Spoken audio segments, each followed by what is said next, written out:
ద్వితీయోపదేశకాండము 26వ అధ్యాయము.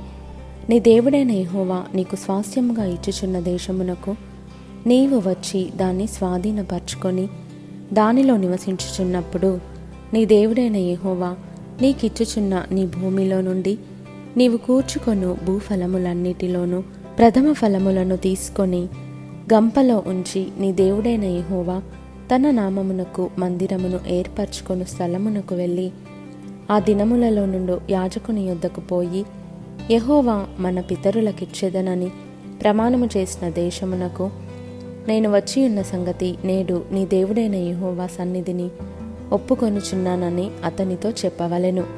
యాజకుడు ఆ గంపను నీ చేతిలో నుండి తీసుకొని నీ దేవుడైన యెహోవా బలిపీఠమునెదుట ఉంచగా నీవు నా తండ్రి నశించుచున్న అరామీ దేశస్థుడు అతడు ఐగుప్తునకు వెళ్ళవలెను. కొద్ది మందితో అక్కడికి పోయి పరవాసి అయి గొప్పదియు బలమైనదియు విస్తారమైనదియు నగు జనమాయెను. ఐగుప్తీయులు మనలను హింసపెట్టి మనలను బాధపరచి మన మీద కఠిన దాస్యము మోపగా మనము మన పితరుల దేవుడైన యెహోవాకు మొరపెట్టినప్పుడు యెహోవా మన మొరను విని మన బాధను ప్రయాసమును మనకు కలిగిన హింసను చూచెను.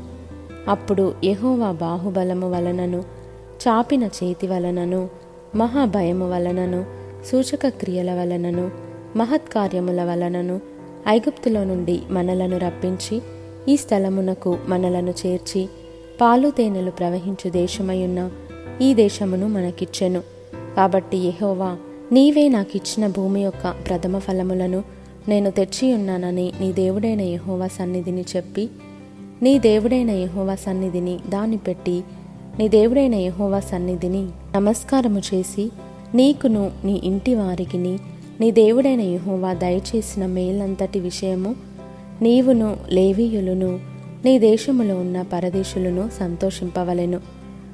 10వ భాగమిచ్చు సంవత్సరమున అనగా 3వ సంవత్సరమున నీ వచ్చుబడిలో 10వ వంతును చెల్లించి అది లేవీయులకును పరదేశులకును తండ్రి లేని వారికిని విధవరాండ్రకును ఇయ్యవలెను.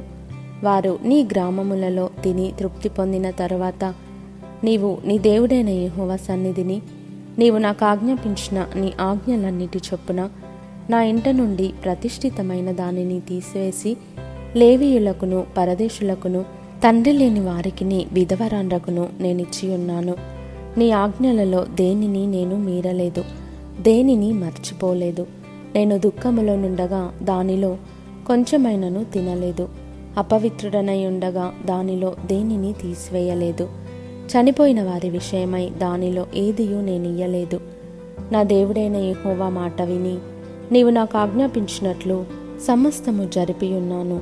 నీ పరిశుద్ధాలయమగు ఆకాశంలో నుండి చూచి నీ జనులైన ఇశ్రాయేలీయులను పాలు తేనెలు ప్రవహించు దేశము అని నీవు మా పితరులతో ప్రమాణము చేసినట్లు మాకిచ్చియున్న దేశమును ఆశీర్వదింపుమని చెప్పవలెను. ఈ కట్టడలను విధులను గైకొనుమని నీ దేవుడైన యెహోవా నీకు ఆజ్ఞాపించి ఉన్నాడు గనుక నీవు నీ పూర్ణ హృదయముతోనూ నీ పూర్ణాత్మతోనూ వాటిననుసరించి నడుచుకొనవలెను. యెహోవాయే నీకు దేవుడై ఉన్నాడనియు నీవు ఆయన మార్గములయందు నడిచి ఆయన కట్టడలను ఆయన ఆజ్ఞలను ఆయన విధులను అనుసరించి ఆయన మాట విందుననియు నేడు ఆయనతో మాట ఇచ్చితివి.